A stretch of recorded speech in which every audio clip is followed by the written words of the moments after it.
Hello everyone, I am Ravinder Kaur from IBT Institute Bathinda. Welcome to everyone to our YouTube channel IBT Institute Bathinda. So as YouTube channel राही साडा ये motive है कि थोड़े तक Punjab government job के पेपरों में जो भी मटीरियल आता है वो पहुँचाइए। सो वध तो वध इस चैनल को तुसीं सबसक्राइब करना है, वध तो वध इस लिंक को शेयर करना है। सो हुण आपां उस हिसाब नाल शुरू करन लगे आ पंजाबी व्याकरण एक्चुअल दे विच है कि तां जिवें कि भाषा देखो डेफिनेशन देखो पहलां इहदी भाषा दे व्याकरणिक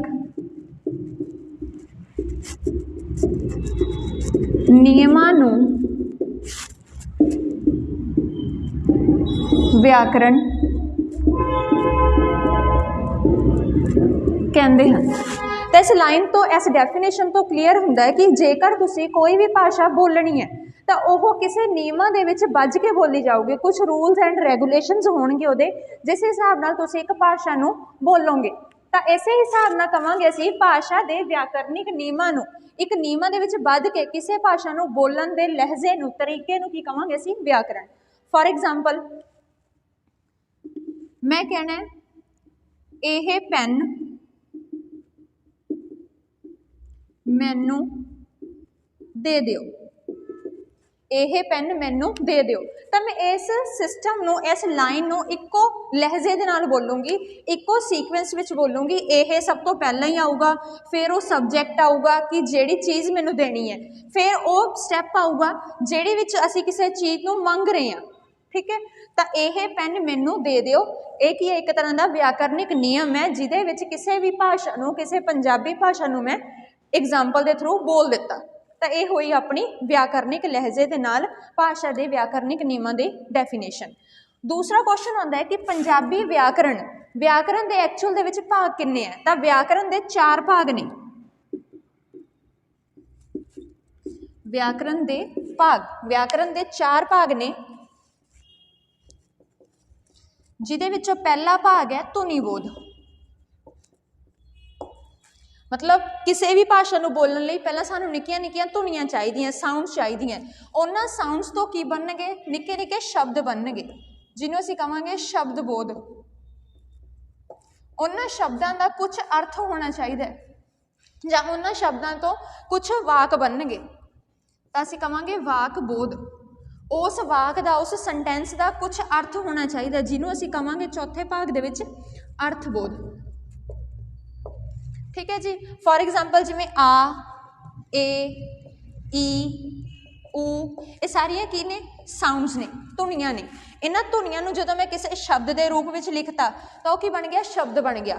उस शब्दां दे सुमेल नाल जदों मैं एक सेंटेंस बनाता दैट इज़ कॉल्ड वाकबोध, वाक बन गया हो। उस वाक का कोई अर्थ है उन्होंने डिस्कस करूँगी मैं अर्थबोध दे विच।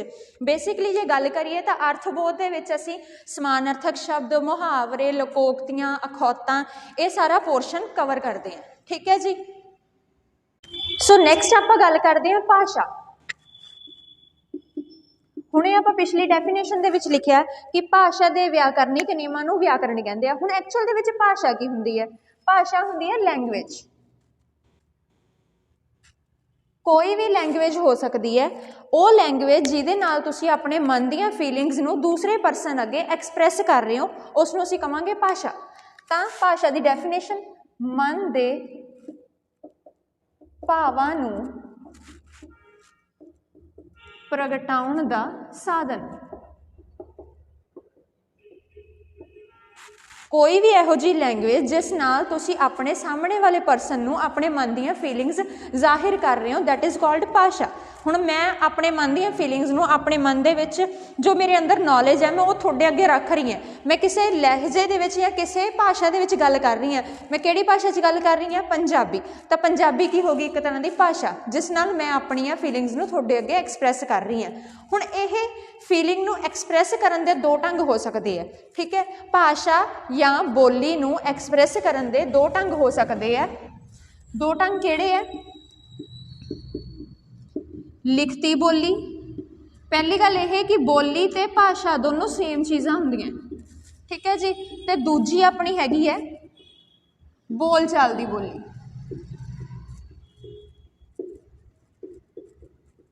बोलचाल दी बोली। हुण ये दोनों बोलियां आपस दे विच बहुत डिफरेंट ने। डिफरेंट किवें ने कि इन्हां दोनों बोलियां दे विच एक दे विच व्याकरणिक नियमां दी पालना हुंदी है ते दूजे विच व्याकरणिक नियमां दी पालना नहीं हुंदी। किवें नहीं हुंदी? हुण देखो व्याकरणिक नियम की कहा सी अपने भाषा दे नियमां नूं, ठीक है, किसी भाषा नूं बोलण दे नियमां नूं असीं व्याकरण कहने हैं। उस तरह ही की है कहंदे लिखती बोली दे विच असीं व्याकरणिक नियमां दी पालना करदे हां। किवें करदे हैं? हुण मैं ये कहना, मैं साहित्य लिखना फॉर एग्जाम्पल, तो मैं ये कहना कि राम ने शबरी दे जूठे बेर खाधे। हुण मैं ये तो नहीं लिखूंगी इतिहास दे विच राम रूम आया सी ते उहने शबरी दे जूठे जाठे बेर खाधे, नहीं, ये की हो जाऊगा? गलत हो जाऊगा। तो किसी भी भाषा नूं एक सही लहजे दे विच सही टोन दे विच बोलना ते उहनूं लिखना, उहदे लई सानूं व्याकरणिक नियमां दी पालना करनी पऊगी। तां लिखती बोली दे विच असीं कह सकदे हां व्याकरणिक नियमां दी पालना जरूरी है। बट बोलन चालन लगे असीं कुछ भी बोल सकते हैं। फॉर एग्जाम्पल शाम साडे घरे घुरे आया, उन्हें चाह चूह पीती, पानी धानी पीता, दैट इज कॉल्ड बोलचाल दी बोली। तो असीं कहांगे व्याकरणिक नियमां दी पालना बोलचाल दी बोली विच नहीं हुंदी। ठीक है जी। दूजी गल, लिखती बोली का एक होर नाम है जिन्हों असीं कहने हैं साहित्यिक बोली। साहित्यिक बोली ते बोलचाल की बोली का भी दूजा नाम है जिसनों असीं कहने हैं मौखिक बोली। ठीक है जी, लिखती बोली ते मौखिक बोली। ठीक है जी, लिख के किसी अगे मन के भावां नूं प्रगट करना उन्होंने असीं कहांगे लिखती बोली या लिखती भाषा। बट बोलचाल के तरीके नाल ही अपने मन के भावां नूं दूजे अगे एक्सप्रैस करन दे तरीके नूं असीं कहांगे बोलचाल दी बोली। तो हुण आपां गल करदे हां उपभाषा की। उपभाषा की है? जिवें आपां भाषा कीती सी कि मन के भावां नूं दूजे अगे प्रगट करन दा तरीका, हुण असीं कहांगे भाषा। हुण उसे भाषा नूं फॉर एग्जाम्पल तुसीं पंजाबी भाषा लै लो, हुण उसे पंजाबी भाषा नूं जदों मैं इलाके के आधार पर डिस्ट्रीब्यूट करता तो उहनूं मैं कहूँगी उपभाषा। तो बेसिकली दी डेफिनेशन की बनती है? इलाके के आधार पर बोली जाने वाली बोली, उहनूं असीं कहांगे उपभाषा, सब लैंगुएज। ठीक है जी। हुण पुराने समय की जे गल करिए तो पुराने समय दे विच टोटल 9 उपभाषावां सी। टोटल 9 उपभाषावां सी ते अज दे समय की जे गल करिए तो हुण सिर्फ अपने कोल 4 उपभाषावां ने, जड़ियां किहड़ियां ने? माझी, मलवई, दुआबी, पुआधी, पोठोहारी, सिंधी, मुल्तानी, डोगरी ते सराइकी। ठीक है जी। हुण इन्हां 4 है जड़ियां पहलियां 4 माझी, मलवई, दुआबी ते पुआधी, ये अपने 23 जिले है जिहड़े कवर करदियां। मतलब 23 जिलियां दे विच किसे जिले दे विच इन्हां दे विचों ही कोई ना कोई उपभाषा बोली जाती है। ते रहिंदियां 5 उपभाषावां जो हुण एरिए पंजाब तो बाहर दे रह गए ने, ठीक है जी, या पाकिस्तान दे वल चले गए है, उन्हां एरिए दे विच बोली जाती है। सो नैक्सट आप शुरू करन लगे हैं कि जिहड़ियां आपां 9 उपभाषावां लिखियां वो किहड़े-किहड़े जिले दे विच बोलियां जांदियां। सो पहला जिवें अपनी उपभाषा हैगी है माझी। माझी पहला क्वेश्चन तो ये बनता है कि ये माझी उपभाषा किहड़े-किहड़े दरियावां विचकारले इलाके विच बोली जाती है। सो इहनूं याद किवें रखना है? रावी अते ब्यास विचकारले इलाके विच बोली जाती है माझी। इहदे 4 जिले ने। 4 जिले याद रखने की ट्रिक की है? PGTA फुल फॉर्म याद रखनी है। PGTA, P for Pathankot, G for Gurdaspur, T for Tarn Taran and A for Amritsar. ठीक है जी। नैक्सट आता अपना दुआबी उपभाषा। दुआबी उपभाषा किहड़े-किहड़े इलाकिਆਂ विचकार या दरियावां दे इलाके विच बोली जाती है? ब्यास अते सतलुज दरिया विचकारले इलाके दे विच। इहदे विच 4 जिले ने। याद इहनूं भी रखना है NHKJ नाल। नवां शहर, हुशियारपुर, कपूरथला ते जलंधर। ठीक है जी। नैक्सट आती है अपनी मलवई उपभाषा। मलवई उपभाषा याद रखने की वैसे लोड़ नहीं, मलवई थोनों पता ही होगा। ठीक है। मलवई सतलुज ते घग्गर दरिया विचकारले इलाके विच बोली जाती है, जिहदे टोटल 15 जिले ने। जिहदे टोटल 15 जिले ने। हुण इहनूं किवें याद रखना? 15 जिले याद करने थोड़ा जिहा औखा काम है, तो आपां जस्ट एक ट्रिक याद रखनी है। 4F 5M 2B, फिर एक रूट याद रखना, इत्थों जाना तुसीं संगरूर, संगरूर तो पटियाला, लुधियाना ते फिर रोपड़। ये हो गए अपने 15 जिले। हुण फुल फॉर्म तुसीं अपने आप भी कर सकते हो। 4F फाजिलका, फिरोजपुर, फतेहगढ़ साहिब ते फरीदकोट। 5M मोगा, मानसा, मुक्तसर साहिब, मोहाली ते मलेरकोटला, जिहड़ा अपना 23वीं डिस्ट्रिक्ट हुणे बनी है 14 मई 2021 नूं। ठीक है जी। 2B for Bathinda, Barnala, Sangrur, Patiala. 2B Bathinda and Barnala and then उदों बाद अपना रूट सीगा ही संगरूर, पटियाला, लुधियाना ते रोपड़। ये हो गई अपनियां पहलियां 3 उपभाषावां। अपने टोटल 23 जिले ने पंजाब दे। ठीक है जी। 23 जिले तक कवर हो गए इन्हां 3 उपभाषावां दे विच। हुण गल यह है कि चौथी उपभाषा जिहड़ी आपां पुआधी गई सी, पुआधी विच किहड़े जिले आउणगे? तां पुआधी जिहड़ी हैगी आ ओह घग्गर दरिया तो बाद दा जो इलाका रहिंदा अपना, उत्थे पुआधी बोली जांदी है। इहदी खास गल की है कि इस लैंगुएज नूं जिहड़ा भी परसन बोलदा है ना, थोड़ी जी हिंदी वाली फीलिंग आउंदी है भी वह परसन सामने वाला हिंदी बोल रहा है। ठीक है जी। हुण ये किहड़े-किहड़े इलाके विच या किहड़े-किहड़े जिले विच बोली जाती है? धूरी, धूरी वैसे कोई जिला नहीं हैगा, किहड़े-किहड़े इलाके च बोली जाती है आपां ये कह सकते हैं। धूरी, चंडीगढ़, राजपुरा, खरड़, मलेरकोटला, पटियाले दा कुछ भाग। तैनूं याद किवें रखना है कि जिथे तुहानूं कुछ भाग लिखिया आ गया ना, उत्थे होर कोई नहीं, सिर्फ पुआधी बोली जाती है। ठीक है जी। ये हो गई अपनियां 4 उपभाषावां जिहड़ियां अजोके समय दे विच बोलियां जांदियां। हुण आउंदी है गल उन्हां 5 उपभाषावां दी जिहड़ी पुराने समय दे विच भी बोलियां जांदियां सी। लाइक पहला आउंदी है अपनी पोठोहारी। पोठोहारी याद रखना, पुट्ठे सीधे पहाड़। पुट्ठे सीधे पहाड़ कित्थे होणगे? HP हिमाचल प्रदेश। ते दूजा आ गया अपना सांदलबार दा इलाका। सांदलबार दा इलाका।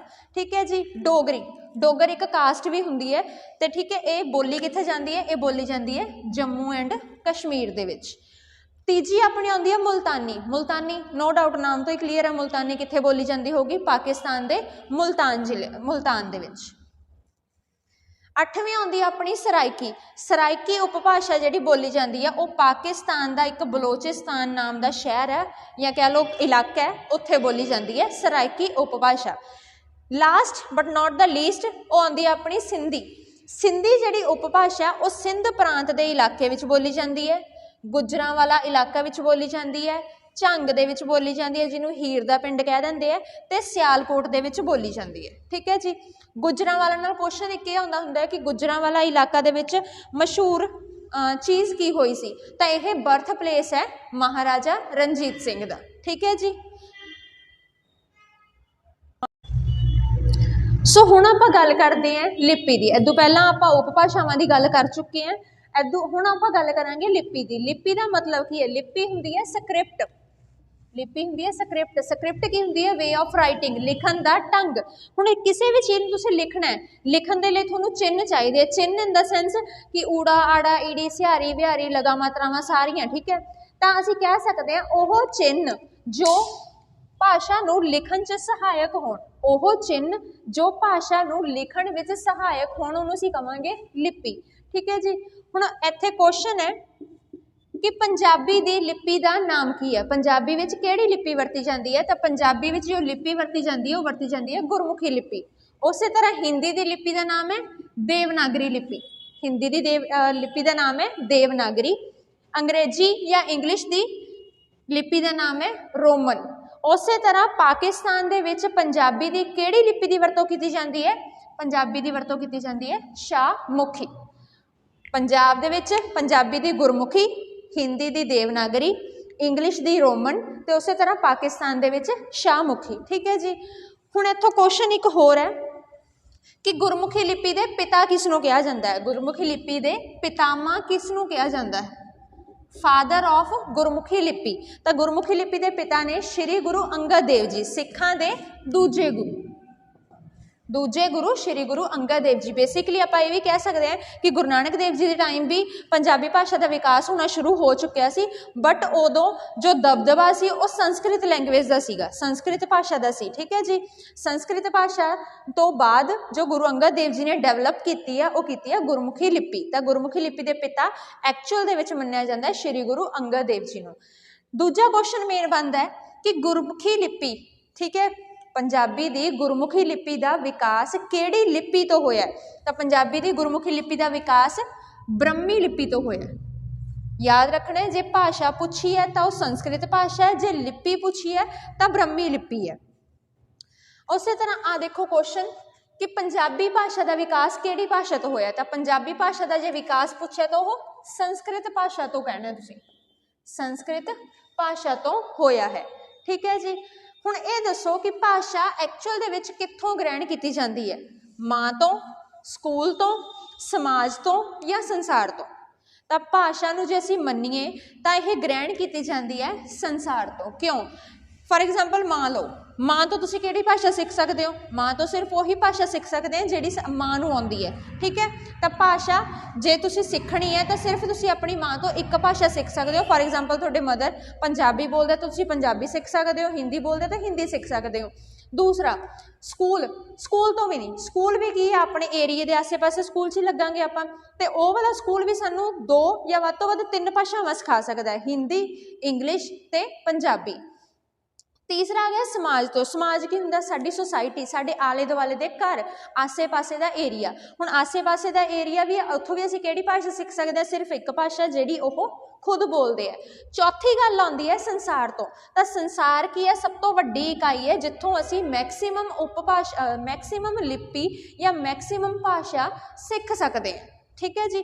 ਤਾਂ ਮੈਕਸੀਮਮ ਏਰੀਆ ਜਿਹਦਾ ਵੀ ਹੋਇਆ ਉਹ ਤੇ ਤੁਸੀਂ ਟਿਕ ਲਗਾਓਗੇ, ਦੈਟ ਇਜ਼ ਸੰਸਾਰ ਤੋਂ। ਹੁਣ ਜੇ ਅੱਗੇ ਗੱਲ ਕਰੀਏ ਕਿ ਪੰਜਾਬੀ ਭਾਸ਼ਾ ਦਾ ਸਥਾਨ ਵਰਲਡ ਲੈਵਲ ਤੇ ਕਿੰਨਵੇਂ ਨੰਬਰ ਤੇ ਆਉਂਦਾ ਹੈ, ਇੰਡੀਆ ਵਿੱਚ ਕਿੰਨਵੇਂ ਨੰਬਰ ਤੇ ਆਉਂਦੀ ਹੈ ਪੰਜਾਬੀ, ਕੈਨੇਡਾ ਯੂਕੇ ਵਿੱਚ ਕਿੰਨਵੇਂ ਨੰਬਰ ਤੇ ਹੈ ਤੇ ਪਾਕਿਸਤਾਨ ਦੇ ਵਿੱਚ ਕਿੰਨਵੇਂ ਨੰਬਰ ਤੇ ਹੈ। ਤਾਂ ਵਰਲਡ ਲੈਵਲ ਤੇ ਜੇ ਅਸੀਂ ਗੱਲ ਕਰੀਏ ਤਾਂ ਸਾਡੀ ਪੰਜਾਬੀ ਭਾਸ਼ਾ 9ਵੇਂ ਨੰਬਰ ਤੇ ਆਉਂਦੀ ਹੈ। ਐਟ ਪ੍ਰੈਜ਼ੈਂਟ 9ਵੇਂ ਨੰਬਰ ਤੇ ਵਰਲਡ ਲੈਵਲ ਤੇ ਪੰਜਾਬੀ ਉਪਭਾਸ਼ਾ ਜਾਂ ਪੰਜਾਬੀ ਭਾਸ਼ਾ ਸਥਿਤ ਹੈ। ਦੂਸਰਾ ਕੁਐਸਚਨ ਹੁੰਦਾ ਇੰਡੀਆ। ਇੰਡੀਆ ਦੇ ਵਿੱਚ ਆਉਣੇ ਅਸੀਂ 11ਵੇਂ ਨੰਬਰ ਤੇ, ਇੰਡੀਆ ਦੇ ਵਿੱਚ ਆਉਣੇ ਅਸੀਂ 11ਵੇਂ ਨੰਬਰ ਤੇ। ਇਦੋਂ ਪਹਿਲਾਂ 10 ਭਾਸ਼ਾਵਾਂ ਹੋਰ ਨੇ ਜੋ ਸਾਡੇ ਤੋਂ ਅੱਗੇ ਚੱਲ ਰਹੀਆਂ ਨੇ। ਕੈਨੇਡਾ ਯੂਕੇ ਦੇ ਵਿੱਚ ਅਸੀਂ ਆਉਣੇ ਆ 4ਥੇ ਨੰਬਰ ਤੇ, ਕੈਨੇਡਾ ਯੂਕੇ ਦੇ ਵਿੱਚ ਅਸੀਂ ਆਉਣੇ ਆ 4ਥੇ ਨੰਬਰ ਤੇ। ਠੀਕ ਹੈ ਜੀ। ਜੇ ਗੱਲ ਕਰੀਏ ਮੋਸਟ ਸਪੋਕਨ ਲੈਂਗੁਏਜ ਇਨ ਵਿਚ ਸਿਟੀ, ਤਾਂ ਉਹ ਹੈਗਾ ਆਪਣਾ ਇਨ ਵਿਚ ਕੰਟਰੀ, ਦੈਟ ਇਜ਼ ਪਾਕਿਸਤਾਨ। ਤਾਂ ਪਾਕਿਸਤਾਨ ਦੇ ਵਿੱਚ ਅਸੀਂ ਪਹਿਲੇ ਨੰਬਰ ਤੇ ਆਉਣੇ ਆ। ਵੱਧ ਤੋਂ ਵੱਧ ਬੋਲੀ ਜਾਣ ਵਾਲੀ ਪੰਜਾਬੀ ਭਾਸ਼ਾ ਕਿੱਥੇ ਆ? ਤਾਂ ਪਾਕਿਸਤਾਨ ਦੇ ਵਿੱਚ ਹੈ। ਅਦਰਵਾਈਜ਼ ਜੇ ਗੱਲ ਕਰੀਏ ਤਾਂ ਪਾਕਿਸਤਾਨ ਦੇ ਵਿੱਚ ਜਿਹੜੀ ਪਾਕਿਸਤਾਨ ਦੀ ਆਫੀਸ਼ੀਅਲ ਲੈਂਗੁਏਜ ਹੈ, ਆਫੀਸ਼ੀਅਲ ਲੈਂਗੁਏਜ ਆਫ ਪਾਕਿਸਤਾਨ, ਉਹ ਹੈਗੀ ਆ ਉਰਦੂ। ਉੱਥੋਂ ਦੀ ਜਿੰਨੀ ਵੀ ਦਫ਼ਤਰੀ ਕਾਰਵਾਈ ਹੈ, ਦਫ਼ਤਰੀ ਕੰਮਕਾਜ ਹੈ, ਉਹ ਸਾਰੇ ਉਰਦੂ ਭਾਸ਼ਾ ਦੇ ਵਿੱਚ ਹੁੰਦੇ ਹੈ। ਜੇ ਅਸੀਂ ਪੰਜਾਬ ਦੀ ਗੱਲ ਕਰੀਏ, ਪੰਜਾਬ ਦੀ ਟਕਸਾਲੀ ਭਾਸ਼ਾ ਜਾਂ ਆਫੀਸ਼ੀਅਲ ਲੈਂਗੁਏਜ ਕਿਹੜੀ ਹੈ? ਤਾਂ ਉਹ ਹੈਗੀ ਹੈ ਮਾਝੀ। ਠੀਕ ਹੈ ਜੀ। ਸੋ ਇਹ ਸੀ ਅੱਜ ਦਾ ਆਪਣਾ ਲੈਕਚਰ, ਜਿਹਦੇ ਵਿੱਚ ਅਸੀਂ ਸਟਾਰਟਿੰਗ ਤੋਂ ਪਹਿਲਾਂ ਵਿਆਕਰਣ ਪੜ੍ਹੀ, ਵਿਆਕਰਣ ਤੋਂ ਬਾਅਦ ਭਾਸ਼ਾ ਕੀ ਹੈ, ਕਿੰਨੇ ਤਰ੍ਹਾਂ ਦੀ ਹੁੰਦੀ ਹੈ, ਵਿਆਕਰਨਿਕ ਨਿਯਮ ਕੀ ਹੁੰਦੇ ਨੇ। ਠੀਕ ਹੈ ਜੀ। ਭਾਸ਼ਾ ਕੀ ਹੈ, ਉਪਭਾਸ਼ਾ ਕੀ ਹੈ, ਲਿਪੀ ਕੀ ਹੈ, ਸਾਡੀ ਪੰਜਾਬੀ ਲੈਂਗੁਏਜ ਦਾ ਵਰਲਡ, ਇੰਡੀਆ, ਯੂਕੇ, ਕੈਨੇਡਾ ਤੇ ਪਾਕਿਸਤਾਨ ਦੇ ਵਿੱਚ ਕਿੰਨਵਾਂ ਰੈਂਕ ਹੈ, ਇਹ ਸਾਰੇ ਕੁਐਸਚਨਸ ਕੀਤੇ। ਵੀਡੀਓ ਵਧੀਆ ਲੱਗੇ ਤਾਂ ਸ਼ੇਅਰ, ਲਾਈਕ ਤੇ ਕਮੈਂਟ ਜ਼ਰੂਰ ਕਰਨਾ, ਤੇ ਕਮੈਂਟ ਜ਼ਰੂਰ ਕਰਕੇ ਦੱਸਣਾ ਕਿ ਵੀਡੀਓ ਕਿੱਦਾਂ ਲੱਗੀ। ਜੇ ਤੁਹਾਨੂੰ ਕੋਈ ਹੋਰ ਐਡੀਸ਼ਨਲ ਜਾਣਕਾਰੀ ਚਾਹੀਦੀ ਹੈ, ਹੋਰ ਵਾਧੂ ਜਾਣਕਾਰੀ ਚਾਹੀਦੀ ਹੈ, ਤਾਂ ਤੁਸੀਂ ਇਸ ਨੰਬਰ ਤੇ ਕੰਟੈਕਟ ਵੀ ਕਰ ਸਕਦੇ ਹੋ। ਐਂਡ ਚੈਨਲ ਸਬਸਕ੍ਰਾइब ਜ਼ਰੂਰ ਕਰਕੇ ਜਾਣਾ। Thank you, take care, bye bye.